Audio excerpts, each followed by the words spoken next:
Now, Proverbs is the 14th book in the Old Testament, but it's the first one that we've looked at that isn't narrative, so it's not a story. It's a collection of wise sayings, observations about life, and instructions for living.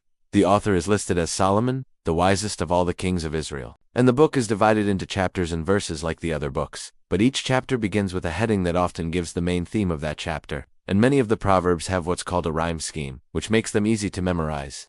So what exactly is a proverb?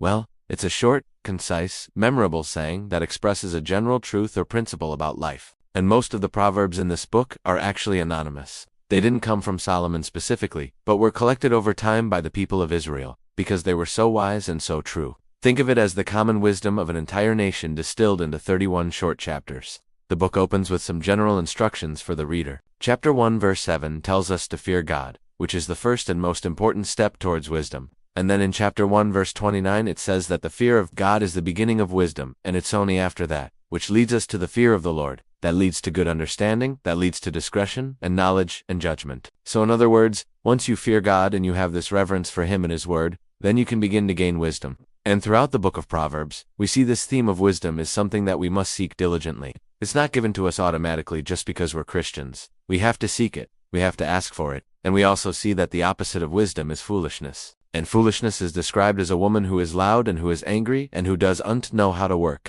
And so we learn that the way of a fool is right in his own eyes, but the end thereof is the way of death. As we read through the book of Proverbs, we will see many, many practical applications for our lives today. Timeless wisdom that can help us in our relationships, our work, our finances, our parenting, our everything. So grab your Bible and join me as we walk through the book of Proverbs and discover ancient wisdom for modern living.